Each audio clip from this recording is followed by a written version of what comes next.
ಎಲ್ಲರಿಗೂ ನಮಸ್ಕಾರ. ಪಿರಮಿಡ್ ಮಾಸ್ತರ್ಗಳೆಲ್ಲರಿಗೂ ಪ್ರಣಾಮಗಳು. ಪ್ರತಿ ಸಲ ನಾವು ಕೆಲವು ವಿಷಯಗಳನ್ನು ತಿಳಿದುಕೊಳ್ಳುತ್ತಿದ್ದೇವೆ, ತಿಳಿದುಕೊಳ್ಳುತ್ತಲೇ ಇರಬೇಕು. ಈ ದಿನ ಇನ್ನೂ ಕೆಲವು ವಿಷಯಗಳನ್ನು ತಿಳಿದುಕೊಳ್ಳೋಣ.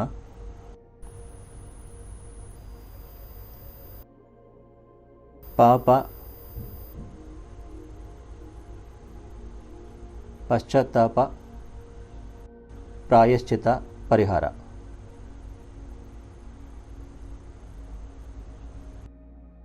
ಈ 4 ಪದಗಳ ಬಗ್ಗೆ ನಾವು ತಿಳಿದುಕೊಳ್ಳೋಣ. ಮೊದಲನೆಯದು ಪಾಪ, ಎರಡನೆಯದು ಪಶ್ಚಾತ್ತಾಪ, ಮೂರನೆಯದು ಪ್ರಾಯಶ್ಚಿತ್ತ, ನಾಲ್ಕನೆಯದು ಪರಿಹಾರ.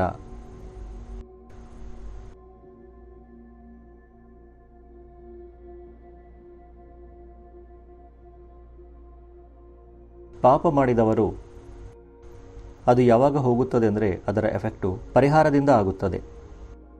ಅಂದರೆ ಪೇಮೆಂಟ್. ನೀನು ಮಾಡಿರುವ ಪಾಪಕ್ಕೆ ನೀನು ಪಾವತಿಸಬೇಕು. ನೀನು ಮಾಡಿರುವ ಅನ್ಯಾಯಕ್ಕೆ ಮತ್ತೆ ನೀನು ನ್ಯಾಯ ಒದಗಿಸಬೇಕು.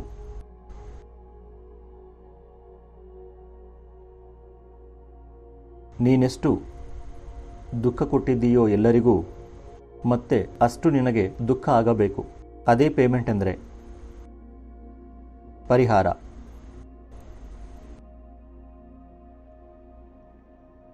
ಒಬ್ಬಾತ ಮರ್ಡರ್ ಮಾಡಿದನೆಂದುಕೊಳ್ಳಿ, ಜೈಲಿನಲ್ಲಿ 20 ವರ್ಷ ಶಿಕ್ಷೆ ಕೊಡುತ್ತಾರೆ. 20 ವರ್ಷ ಶಿಕ್ಷೆ ಅನುಭವಿಸಿದ ನಂತರ ಹೊರಗೆ ಬರುತ್ತಾನೆ. ಆಗ ಆ ಪಾಪ ಪಾವತಿಸಲಾಗಿದೆ. ಅಂದರೆ ಮಾಡಿದ ಪಾಪಕ್ಕೆ 20 ವರ್ಷ ಜೈಲು ಶಿಕ್ಷೆ ಅನುಭವಿಸಿದ್ದಾನೆ. ಪರಿಹಾರ ಆಗಿದೆ, ಅಂದರೆ ಪೇಮೆಂಟ್ ಆಗಿದೆ. ಆದ್ದರಿಂದ ಅಕೌಂಟ್ ಕ್ಲೋಸ್. ಆ ಪೇಮೆಂಟ್ ಆಗಿಲ್ಲ ಅಂದರೆ ಅಕೌಂಟ್ ಕ್ಲೋಸ್ ಆಗಲ್ಲ.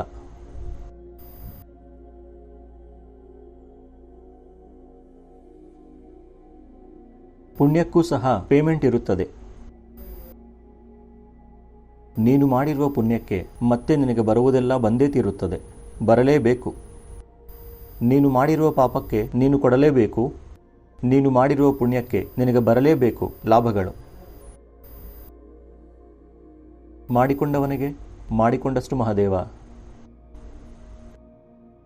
ನೀನೆಷ್ಟು ಪಾಪ ಮಾಡುವೆಯೋ ಅಷ್ಟು ಪರಿಹಾರ ನೀನು ಮಾಡಿಕೊಳ್ಳಲೇಬೇಕು.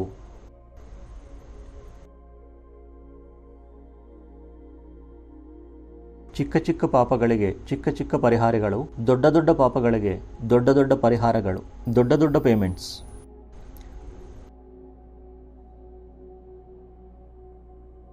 ಆ ಹಿಟ್ಲರು ಅಂಥವರು ಮಾಡಿರುವ ಪಾಪಕ್ಕೆ ಎಷ್ಟು ಪರಿಹಾರ ಇರುತ್ತೆ ಲೆಕ್ಕೇ ಇಲ್ವಲ್ಲ. ಎಷ್ಟು ಜನರ ಪ್ರಾಣ ತೆಗೆದಿದ್ದಾನೆ. ಸೊ ಆ ಹಿಟ್ಲರ್ಗೆ ಎಷ್ಟು ಪರಿಹಾರ ಇರುತ್ತೆ, ಎಷ್ಟು ಪಾವತಿಸಬೇಕು, ಎಷ್ಟು ಜನ್ಮದಲ್ಲಿ.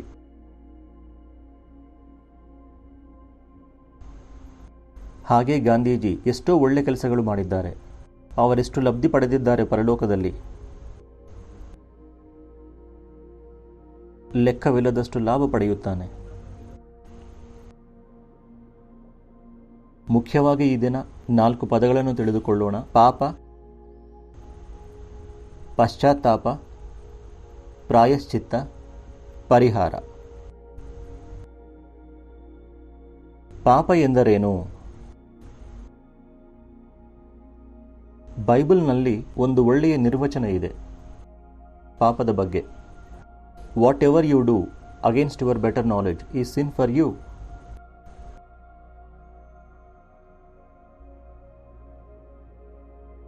ಅವರ ಪಾಪ ಅವರದೇ, ಅವರ ನಿರ್ವಚನ ಅವರದೇ. Whatever you do against your better knowledge is sin for you. ನಿನಗೆ ತಿಳಿದಿದ್ದನ್ನು ನೀನು ಮಾಡದಿದ್ದರೆ ಅದು ನಿನಗೆ ಪಾಪ. ನಿನಗೆ ತಿಳಿಯದ್ದನ್ನು ನೀನು ಮಾಡಿದರೆ ಅದು ಅಜ್ಞಾನ, ಪಾಪವಲ್ಲ. ಆದರೆ ಗೊತ್ತಿದ್ದೂ ನೀನು ಮಾಡದಿದ್ದರೆ ಅದು ಪಾಪ ಆಗುತ್ತದೆ. ಸಣ್ಣ ಉದಾಹರಣೆ ಹೇಳ್ತೀನಿ. ಒಬ್ಬ ಮನುಷ್ಯನಿಗೆ ಮಾಂಸ ತಿಂದರೆ ಪಾಪ ಅಂತ ಗೊತ್ತಿಲ್ಲ, ಮೊಟ್ಟೆ ತಿಂದರೆ ಪಾಪ ಅಂತ ಗೊತ್ತಿಲ್ಲ. ಎಷ್ಟೋ ಮಾಂಸ ತಿನ್ನುತ್ತಿದ್ದಾನೆ, ಅವನಿಗೇನೂ ಆಗಲ್ಲ. ಏಕೆಂದರೆ ಆತ ಪಾಪ ಮಾಡಿಲ್ಲ, ಅಜ್ಞಾನದಲ್ಲಿದ್ದಾನೆ, ಮಾಂಸ ತಿಂದಾನೆ. ಅವರ ಮನೆಯಲ್ಲಿ ಹೇಳಿದ್ದಾರೆ, ಅವನು ಮಾಂಸ ತಿನ್ನುವ ಮನೆಯಲ್ಲಿ ಹುಟ್ಟಿದ್ದಾನೆ, ಬೆಳೆದಿದ್ದಾನೆ. ಅವರ ತಾಯಿ ಇಟ್ಟಳು ಮಾಂಸ. ಡಾಕ್ಟರ್ಸ್ ಹೇಳಿದ್ದಾರೆ, ಸೈಂಟಿಸ್ಟ್ ಹೇಳಿದ್ದಾರೆ, ಪ್ರೋಟೀನ್ಸ್ ಇರುತ್ತೇವೆಂದು ಅನೇಕ ವಿಷಯ ಹೇಳಿದರೆ ಪಾಪ ನಂಬಿ ಮಾಡಿದ್ದಾನೆ. ಪಾಪ ಮಾಂಸ ತಿನ್ನುವುದು ತಪ್ಪೆಂದು ಎಂದೂ ಮಾಂಸ ತಿಂದಿಲ್ಲ. ಎಲ್ಲರೂ ಹೇಳಿದ್ದು ಚೆನ್ನಾಗಿರುತ್ತದೆಂದು ಸರಿ ಎಂದು ತಿಂದಿದ್ದಾನೆ. ಆದ್ದರಿಂದ ಆ ಮಾಂಸ ತಿನ್ನುವುದು ಆತನ ಪಾಪವಲ್ಲ, ಆದರೆ ಅಜ್ಞಾನವಿದೆ. ಆ ಮಾಂಸವು ಶರೀರವನ್ನು ಕೆಡಿಸುತ್ತದೆ, ಅದು ಮಾತ್ರ ಕೆಟ್ಟದ್ದು ಮಾಡುತ್ತದೆ. ಒಂದು ವಿಷ ಇದೆ ಎಂದುಕೊಳ್ಳಿ. ನಿಮಗೆ ಗೊತ್ತಿದ್ದರೂ ಗೊತ್ತಿಲ್ಲದಿದ್ದರೂ ಆ ವಿಷ ಕುಡಿದರೆ ನಿನ್ನ ಸಾಯಿಸುತ್ತದದು. ನಿಮಗೆ ಗೊತ್ತಿದ್ದರೂ ಗೊತ್ತಿಲ್ಲದಿದ್ದರೂ ಆ ವಿಷ ಕುಡಿದರೆ ನಿನ್ನ ಸಾಯಿಸುತ್ತದೆ. ನನಗೆ ಗೊತ್ತಿಲ್ಲವೆಂದು ವಿಷ ತಗೊಂಡರೆ ಅದು ಸಾಯಿಸದೆ ಬಿಡುತ್ತಾ? ನೀನೇಕೆ ಸತ್ತು ಹೋದೆ? ನಿನ್ನ ಅಜ್ಞಾನದಿಂದ, ಪಾಪದಿಂದ ಅಲ್ಲ. ಅದು ವಿಷ ಅಂತ ಗೊತ್ತಿದ್ದು ನಿನ್ನನ್ನು ನೀನು ಆತ್ಮಹತ್ಯೆ ಮಾಡಿಕೊಳ್ಳಬೇಕೆಂದು ತಗೊಂಡರೆ ಅದು ಪಾಪವಾಗುತ್ತದೆ. ನಿನ್ನನ್ನು ನೀನು ಹತ್ಯೆ ಮಾಡಿಕೊಳ್ಳಲು ಹಕ್ಕಿಲ್ಲ. ಆದರೆ ನೀನೇನು ಮಾಡಿದೆ? ವಿಷ ತಗೊಂಡು. ನಾವು ದಿನ ಪೇಪರಲ್ಲಿ ನೋಡುತ್ತೇವೆ, ಟಿವಿಯಲ್ಲಿ, ಆ ತಂದೆ ತಾಯಿ ಎಲ್ಲರೂ ತಮ್ಮ ಮಕ್ಕಳಿಗೆ ವಿಷ ಕೊಟ್ಟು ಸಾಯುತ್ತಾರೆ. ಅವರಿಗೆ ಗೊತ್ತು ವಿಷ ಕುಡಿದರೆ ಸಾಯುತ್ತೇವೆಂದು. ಆ ತಂದೆ ತಾಯಿ ತಮ್ಮ ಮಕ್ಕಳಿಗೆ ವಿಷ ಕೊಟ್ಟು ತಾವೂ ಕುಡಿಯುತ್ತಾರೆ. ಅದು ಪಾಪ, ಮಹಾಪಾಪ. ಸ್ವಂತ ತಂದೆ ತಾಯಿಗಳು ಮಕ್ಕಳಿಗೆ ವಿಷ ಕೊಡ್ತಾರೆ. ಆರ್ಥಿಕ ಕಷ್ಟದಿಂದ ಅಥವಾ ಯಾವುದೋ ಅವಮಾನದಿಂದ. ಯಾವುದೋ ಅವಮಾನ ಆಗಿದೆ ಎಂದುಕೊಳ್ಳಿ, ಇನ್ಯಾಕೆ ಅವಮಾನ ಅನುಭವಿಸಬೇಕೆಂದು ಎಲ್ಲ ಚೆನ್ನಾಗಿದ್ದರೂ ಸಹ ಅವರು ಸೂಸೈಡ್ ಮಾಡಿಕೊಳ್ಳುತ್ತಾರೆ. ಇಲ್ಲಂದರೆ ಅವಮಾನ ಆಗಿದೆ, ತಿನ್ನಲು ಏನೂ ಇಲ್ಲ, ಸೂಸೈಡ್ ಮಾಡಿಕೊಳ್ಳುತ್ತಾರೆ. ವಿವಿಧ ಕಾರಣಗಳಿರುತ್ತವೆ ಒಬ್ಬೊಬ್ಬರಿಗೆ. ಆದರೆ ಅವರಿಗೆ ಗೊತ್ತಿದ್ದೂ ಮಾಡಿಕೊಳ್ಳುತ್ತಾರೆ, ಸೂಸೈಡ್ ತಪ್ಪು ಅಂತ ತಿಳಿದು. ಆ ವಿಷ ತಗೊಂಡರೆ ಸಾಯುತ್ತೇವೆಂತ ತಿಳಿದು ಆ ವಿಷ ಬೇಕೆಂದು ತೆಗೆದುಕೊಳ್ಳುತ್ತಾರೆ. ಆ ವಿಷ ಗೊತ್ತಿಲ್ಲದೆ ತಗೊಂಡ್ರೆ ಅದು ಅಜ್ಞಾನ, ಗೊತ್ತಿದ್ದು ತಗೊಂಡ್ರೆ ಅದು ಪಾಪ.